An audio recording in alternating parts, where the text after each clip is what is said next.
Hello beautiful people, nanone twagarutse uyu munsi tugiye kurebera hamwe ibyavuzwe cyangwa se byabereye mu nzu z'ubutabera hano mu Rwanda muri iki cyumweru turi gusoza. Turaza kubabwira ko Kazungu hamwe n'ibyaha byo kwica arasaba ko yakoroherezwa igihano kubera ko mbere yakoraga ibikorwa byiza, niko yavuze. Aho kandi turibuze no kubabwira ko Turahirwa Moses uzwi nka motion yaregewe urukiko mu mizi. Ibyo nibyo tugiye kugarukaho, banza ukore subscribe niba utarayikora, ubundi dukomezanye. Uri kumwe nanjye Denise Mbabazi Mpambara. Muri iki cyumweru turi gusoza nibwo rero Denis Kazungu wahamye n'ibyaha byo kwica abantu 13 biganjemo abakobwa nyuma yo gusambanya bamwe muri bo, yasabye ko yakurirwaho igihano cyo gufungwa burundu yakatiwe. Avuga ko urukiko rwareba bimwe mu bikorwa byiza yakoraga mbere yo gukora ibi byaha. Mu kujuririra iki gihano yahawe umwaka ushize 2024 ku wa 4 w'iki cyumweru, Kazungu ndetse n'umwunganizi we mu mategeko babwiye urukiko ko yemeye ibyaha atagoranye kandi yasabye imbabazi igihugu n'imiryango yahemukiye. Kazungu yahamwe n'ibyaha byo kwica, gusambanya ku gahato ndetse no gushinyagurira imirambo yabo yishe. Imwe basanze yaracukuye aho yabaga arayihamba abanje kwicamo ibice nk'uko byatangajwe. Maître Faustin Murangwa wunganira Kazungu yabwiye urukiko i Kigali mu Rwanda ko byo Kazungu asaba byemererwa n'amategeko kubera ko hari n'abandi avuga ko bakoze ibyaha nk'iby'umukiriya we bakabyemera bakagabanyirizwa igihano. Umunyamategeko Murangwa yasabye umucamanza kureba ku mateka ya Kazungu wabayeho ubuzima bw'ubupfubyi, akanareba ibikorwa byiza yakoze mbere birimo gufasha abana b'imfubyi ndetse no gushinga ishuri ry'incuke. Ibi rero byatumye umucamanza baza Kazungu Denis impamvu yaje kwishora muri ibi bikorwa by'ubwicanyi. Kazungu rero yasubije ko yatangiye ibyo bikorwa by'ubugome nyuma yo kubaho ubuzima bugoye, amaze kwamburwa amadolari 120, ni ukuvuga arenga miliyoni 120 ugerageje kuyashyira amafaranga y'u Rwanda uyu munsi. Icyo gihe ngo yari muri Uganda, avuga ko yari yajyanye mu bucuruzi. Ubushinjacyaha rero buhawe ijambo bwavuze ko kugabanyiriza ibihano Denis Kazungu byaba ari ukwirengagiza uburemere bw'ibyaha yakoze kandi byatera bamwe ihungabana. Hagati aho mu rubanza kuri uyu wa 4 havuzwe n'ikibazo cy'indishyi Kazungu yategetswe kwishyura imwe mu miryango y'abantu yishe. Hagati aho kugeza n'ubu Yves Kimenyi wari inshuti ye, ibyo n'ubu ntago biramenyekana. Uwitwa Marcel Kamari niwe wasabiwe indishyi ziri hejuru ya miliyoni 12 z'amafaranga y'u Rwanda kubera ko yiciwe umwana. Mu baregera indishyi kandi harimo n'umuryango w'umusore witwa Yves Kimenyi waburiwe irengero ariko nta bimenyetso bihamya neza ko yaba yarishwe na Kazungu. Ikintu kugeza n'ubu ngubu gishidikanywaho mu gusaba indishyi nuko ibikoresho bya Kimenyi ngo byagurishijwe na Kazungu. Umuryango wa Kimenyi rero ukavuga ko ari Kazungu ushobora kubazwa irengero rye. Abajijwe, Kazungu yavuze ko yari azi Kimenyi ndetse ko yari n'inshuti ye cyane. Yavuze ko yamusigiye ibikoresho bye byo mu nzu, amubwira ko agiye kujya muri Repubulika ya Demokarasi ya Kongo ajyanye n'abantu bari bagiye mu bucukuzi bw'amabuye y'agaciro. Kazungu yavuze ko atigeze yica Kimenyi kandi ko atazi naho yarengeye.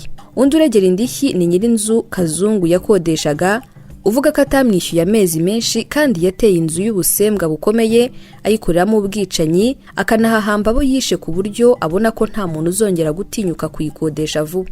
Ubushinjacyaha buvuga ko ubujurire n'ubusabe bwa Kazungu bwo koroherezwa igihano bugomba guteshwa agaciro. Kazungu akaba yarakatiwe gufungwa burundu mu kwezi kwa 3 k'umwaka ushize. Hagati aho ariko icyemezo cy'urukiko kuri ubujurire bwe, urukiko rwavuze ko kizatangazwa tariki ya 11 z'ukwezi gutaha kwa 7 umwaka wa 2025. Tubibutse ko Kazungu Denis yahamijwe ibyaha 10 birimo kwica ku bushake, gusambanya ku gahato, iyicarubozo, kwinjira mu makuru ya mudasobwa cyangwa uruhererekane rwa mudasobwa mu buryo bunyuranije n'amategeko, agahanishwa igifungo cya burundu.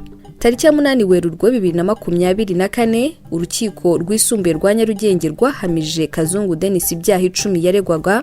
Ibyo byaha yahamijwe birimo kwica ku bushake, gusambanya ku gahato, iyicarubozo, kwinjira mu makuru ya mudasobwa cyangwa uruhererekane rwa mudasobwa mu buryo bunyuranije n'amategeko, guhisha umurambo, gukoresha ibikangisho no gufungira umuntu ahatemewe.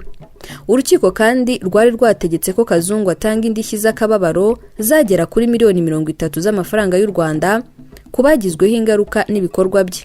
Kazungu waburanye yemera ibyaha akanasaba imbabazi ndetse no koroherezwa n'urukiko ngo kubera ko yatanze amakuru yari akenewe mu gihe cy'iperereza, ntiyanyuzwe n'imikirize y'uru rubanza, ari nabwo yahisemo kurujuririra mu iburanisha riherutse kuba ku ya 13 Kamena 2025 hari kwa gatanu w'iki cyumweru turi gusoza. Tubitse kandi ko uyu Kazungu yatawe muri yombi muri Nzeri 2023 ubwo abagenzacyaha bavumburaga umwobo yatabyemo imirambo yabo yemera ko yishe. Uyu mwobo wari mu gikoni cyaho yari acumbitse mu kagari ka Busanza mu murenge wa Kanombe mu karere ka Kicukiro mu mujyi wa Kigali. Mu yandi makuru yavuzwe muri iki cyumweru arebana n'ubutabera no kubushinjacyaha ku rwego rwisumbuye rwa Nyarugenge bwaregeye urukiko rwisumbuye dosiye ya Turahirwa Moses uregwa icyaha cyo gukoresha ibiyobyabwenge ngaburanishwe urubanza mu mizi.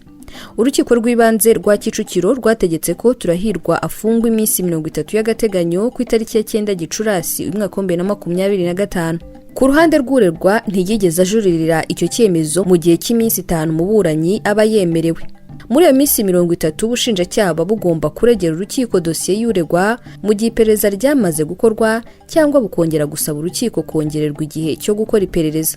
Kuri dosiye ya Turahirwa Moses ubushinjacyaha bwamaze kuyiregera urukiko ngaburanishwe mu mizi ku byaha akurikiranyweho ariko ntiburahabwa itariki y'urubanza. Ikirego cy'ubushinjacyaha cyatanzwe tariki ya 9 Kamena 2025. Kugeza ubu hategerejwe itariki y'urubanza ruzaburanishirizwa. Ubusanzwe itariki itangwa hashingiwe ku manza ziri mu nkiko, ubusanzwe itariki itangwa hashingiwe ku manza ziri mu rukiko rwaregewe n'ubwihutirwe bw'urubanza. Hagati aho si ubwa mbere Turahirwa agiye kuburanishwa kuri icyo cyaha cy'ibiyobyabwenge. Mu mwaka wa 2024 urukiko rwisumbuye rwa Nyarugenge rwamuhamije ibyaha birimo icyo guhindura inyandiko cyangwa gukoresha inyandiko mpimbano no kunywa ibiyobyabwenge. Nyuma yo kumuhamya ibi byaha yakatiwe gufungwa imyaka 3 agatanga n'ihazabu ya miliyoni 2 z'amafaranga y'u Rwanda ariko abijuririra mu rukiko rukuru. Yongeye gutabwa muri yombi ataraburana mu bujurire. Icyaha cy'ikoreshwa ry'ibiyobyabwenge mu Rwanda gihanwa ndetse kigateganywa mu ngingo ya 263 y'itegeko riteganya ibyaha n'ibihano muri rusange, aho rivuga ko umuntu wese ufatwa urya, unywa witera, uhumeka cyangwa wisiga mu buryo ubwo ari bwo bwose ibiyobyabwenge byoroheje cyangwa urusobe rw'imiti ikoreshwa nkabyo abakoze icyaha. Iyo ukekwa abihamijwe ahanishwa igifungo cy'imyaka iri hagati y'umwe n'ibiri cyangwa imirimo rusange. Umuntu wese ukora, uhinga, uhindura, utunda, ubika, ubundi ugurisha mu gihugu ibiyobyabwenge cyangwa urusobe rw'imiti ikoreshwa nkabyo mu buryo bunyuranije n'amategeko abakoze icyaha. Iyo abihamijwe n'urukiko ahanishwa igifungo kitari munsi y'imyaka 7 ariko kitarenze imyaka 10 n'ihazabu y'amafaranga y'u Rwanda atari munsi ya miliyoni 5 z'amafaranga y'u Rwanda ariko atageze kuri miliyoni 10 z'amafaranga y'u Rwanda ku byerekeye ibiyobyabwenge byoroheje. Muri iki cyumweru kandi turi gusoza uzwi nka Fatakumavuta nibwo yakatiwe gufungwa imyaka 2 n'amezi 6. Ku ya 13 Kamena 2025 ni kuwa gatanu w'icyumweru gishize nibwo urukiko rwisumbuye rwa Nyarugenge rwakatiye Sengabo Jean Bosco uzwi nka Fatakumavuta igifungo cy'imyaka 2 n'amezi 6 rumuca n'ihazabu ya miliyoni 1,300 y'amafaranga y'u Rwanda. Urukiko rwasanze amagambo Fatakumavuta yatangaje agize ibikorwa byo gukangisha gusebya, bityo ku icyaha cyo gukangisha gusebanya gihanishwa igifungo cy'umwaka umwe n'ihazabu y'1,300 y'amafaranga y'u Rwanda kikaba kimuhama. Ku cyaha cyo gutangaza amakuru y'ibihuha rwasanze ibikorwa n'imvugo bya Fatakumavuta bijyanye n'itegeko rihana iki cyaha gihanishwa igifungo cy'imyaka 3 n'ihazabu ya miliyoni 1 y'amafaranga y'u Rwanda. Urukiko rwasanze kandi kuba mu mubiri wa Fatakumavuta harasanzwe igipimo kirenze igiteganijwe bimuhamya icyaha cyo gukoresha ibiyobyabwenge gihanishwa igifungo cy'umwaka umwe nubwo wagihakana. Rwasanze kuba yarasabaga ko yakongera gupimwa nta shingiro bifite kuko atagaragaje impamvu cyangwa ikimenyetso kivuguruza raporo y'abahanga yatanzwe n'ubushinjacyaha. Fatakumavuta kandi yashinjwaga icyaha cy'ivangura. Urukiko rwasanze kitamuhama kubera ko amagambo yakoresheje avuga ko umugore wa Bahati ari umukene atagize ivangura kandi ko aya magambo atagaragaza ko yari afite umugambi mubi. Urukiko kandi rwasanze icyaha cyo gutukana mu ruhame kitamuhama kuko kuba yaravuze ko The Ben akunda kwiriza nk'umwana bitagize icyaha cyo gutukana mu ruhame, umucamanza yasobanuye ko ibyo atari igitutsi. Muri rusange urukiko rwagaragaje ko uyu uzwi nka Fatakumavuta yagombaga guhanishwa igifungo cy'imyaka 5 n'ihazabu ya miliyoni 1,300 y'amafaranga y'u Rwanda kubera ko habaye impurirane mbonezamugambi. Iyo habaye impurirane mbonezamigambi, itegeko riteganya ko umucamanza ateranya ibihano n'ibyaha byose uregwa yahamijwe, gusa kubera ko uyuzwi nka Fatakumavuta yaburanye yemera bimwe mu byaha akurikiranyweho, hakwiye kubaho impamvu nyoroshyacyaha akagabanyirizwa ibihano. Urukiko rwasobanuye ko kubera impamvu nyoroshyacyaha Fatakumavuta yakatiwe igihano cy'imyaka 2 n'amezi 6 n'ihazabu ya miliyoni 1,300 by'amafaranga y'u Rwanda. Rumumenyesha ko yemerewe kujuririra iki cyemezo mu minsi itarenga 30 kuva iki cyemezo gifashwe. Uyu Fatakumavuta yatawe muri yombi tariki ya 18 Ukwakira umwaka ushize 2024, ubu akaba afungiwe mu igororero rya Nyarugenge. Ubagiye kumara hafi amezi 8 afunzwe, azagabanywa ku gifungo yakatiwe mu gihe yaba atajuriye. Reka nsoreza aha izi nkuru z'ingenzi zavuzwe muri iki cyumweru turi gusoza mu butabera bw'u Rwanda. Kwibutse gukora subscribe niba utarayikora. Nitwa Denise Mbabazi Mpambara, naho ubutaha.